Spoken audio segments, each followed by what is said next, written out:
First off, just I'm happy to see this DeAndre Williams back. I've been challenging him to be this player because I know he has it in him. And couldn't have picked a better game to go out there and do what he did today. 9 offensive rebounds, almost had a triple-double, 17 points, 7 assists, 14 rebounds. He wasn't the only one, but you could just tell his energy. He wasn't going to let us lose. Same thing with Alex Lomax. 6 for 12 from the floor, 14 points in a big game like this when Kendrick didn't have it going.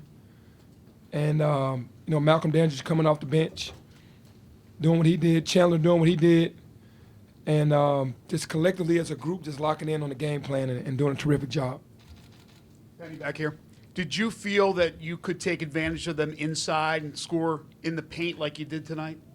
Well, that was our focus coming into the game, is to live in the paint. Obviously, we haven't been shooting the three-point shot well, and every team that we played against have been packing the paint and making it hard for us, so we were forced a lot of times to take those shots. But the difference was we went after the offensive rebounds. We got 20 offensive rebounds tonight. We did that, but our focus was to get in the paint and make those bigs step up and have those drop-offs to our bigs or get shots at the basket. Coach, with a night like for Alex Lomax with shooting, how does it make you feel with a much improved jump shot from him? Well, I mean, he works on his game. He's in the gym shooting those shots, and they're starting to fall right now. They weren't falling earlier in the season, the first few games, and now they're falling. So, he understands these rivalry games, so I'm always looking for him to show up in these type of games. Penny, it was a year ago that you had a rough game against Ole Miss. Is this, in terms of the way this team plays together, night and day from where you were a year ago? Yeah, for sure. And again, I'm not knocking the previous team. It was so much talent that we just couldn't figure it out early. And this year's team just came in, I guess with the older guys just, kind of just being like on the same page immediately and trying to do it together, and you can just tell the difference. Penny, I think I asked you something similar in Orlando, but DeAndre Williams, a guy who's in his 5th year, what do you tell him that's different to kind of evoke this version of him on a nightly basis? He has to show up. The pressure is what he should want. And DeAndre is that style player, that type of player every single night, not just every now and then. And that's what I tell him. You got to go out there and be great. And he has that ability to do this on a nightly basis. I know these are unbelievable numbers, but rebounding the ball and scoring the ball for us is something that he can do nightly.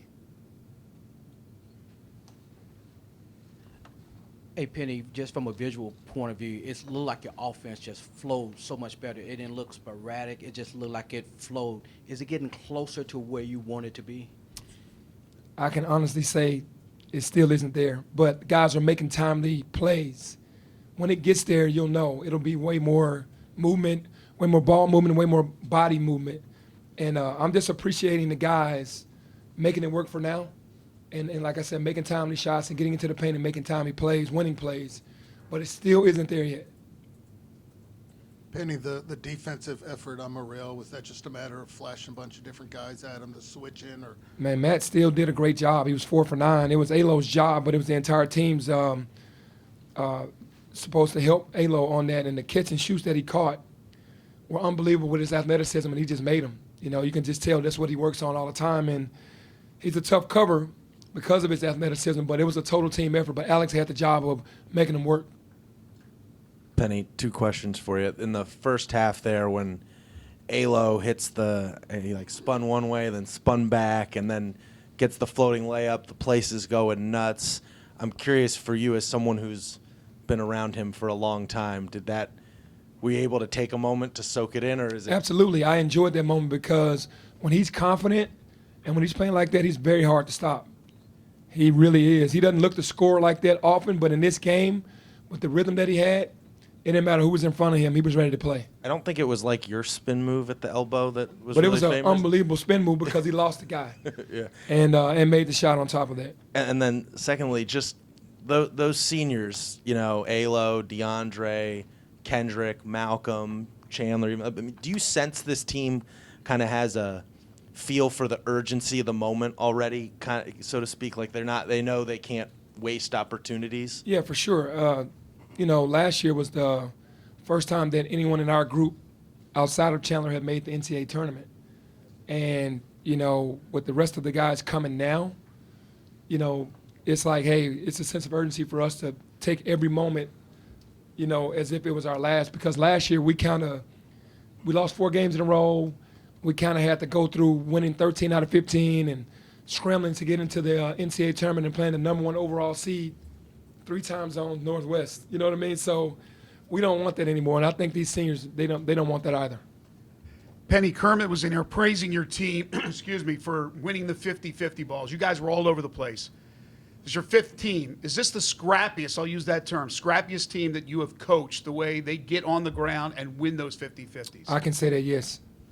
I've had some teams that have been number 1 in the country with defensive, efficiency and things of that nature, but this team is a much better defensive team this early in the season, and that I've had for sure, because they understand the moment. Those older guys really don't want to give up anything. We want to be stingy on the defensive end, and we're doing a terrific job. Coach, how do you feel about the progression of KO? You're starting to give him more minutes now. Yeah, KO is going to come along. It's a new system for him, and we're asking him to do a lot more than what he did at UT Arlington. And he didn't get a lot tonight, but, man, he still shows promise with short minutes, still getting 2 blocks a game, almost 3 blocks a game. So I'm trying to get his confidence going, in practice, and hope to give him more minutes, because we do need his athleticism and his rim protection. Penny, I think last game you said something like you felt like guys were taking plays off. You wanted guys 1 through 13 to kind of give it their all. It seemed like that was more on display tonight. Was it something that you and your staff said to them or did behind the scenes that kind of brought that out? Well, Coach Davis does a phenomenal job. The film that we watched of every game, we saw them in Orlando, how hard they play. If you don't match that, you're going to get blown out. So we had to match that intensity, plus more being at home, and that's the reason why we played more desperate tonight. Penny, the crowd tonight was a big part of they had a hand in this. Would you agree with Absolutely. The six man, basically, our crowd, that's what we're used to. Me, Alo, Malcolm, seeing that crowd over the years. Kind of thinned out a little bit for this group, and they haven't seen this crowd before. So I'm happy when they get a chance to see how Memphis basketball really is during these rivalry games and these games with the, Ole Miss or Tennessee or Arkansas. So, yeah, the crowd was definitely a huge help tonight. And then second, we talked to you yesterday afternoon, and there was no update on DeMaurier, so it looked like it sounded like, based on what you said on the radio before the game, that there has been an update. What's the latest? Yeah, the last I heard was that UIC is going to, with the waiver that we have, they're going to okay what was in the waiver, and now the decision is on the NCAA. They're going to support it. How do you feel? I feel great when the NCAA says he's ready. I'll feel great then. 2 more.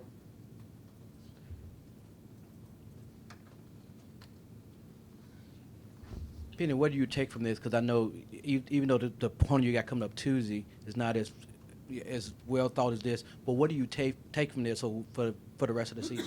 Yeah, for me, I'm taking that we're winning ugly. For me, I'm watching tape, I'm watching us, I'm looking at things that we can, but the defense is just carrying us right now. And that's what I love. I'm taking away, man, the defense travels. It is carrying our team right now, and we're waiting on the offense. And that's what I'm taking away from these wins that we've had over these really good teams, is that it's been ugly offense and winning plays at the right time and beautiful defense. Penny, not sure if you answered this earlier, but what kind of changed when you got off to that hot start and then kind of cooled off a bit? Your team cooled off a bit, and just their resiliency when Ole Miss did punch back, cut it to 9. Is that just another example of this group's toughness and mental fortitude? Yeah, for sure. I think the biggest thing is that you're not going to hold every great team down. They're going to go on a run. They made some shots that they weren't making earlier. It was due to our defense, but any little look they got and that little stress when they went on that run, it's just because great teams are going to make runs, and we knew that all we had to do was just calm ourselves down, reboot, because we took a time out and just talked about, hey, they went on their run, let's go on our run, and we did that. So we never felt like, we were in any kind of danger because we had the game under control pretty much the entire game. But when they went on their run, we were up enough where it wasn't, detrimental to us, that we still had like a 13-point lead.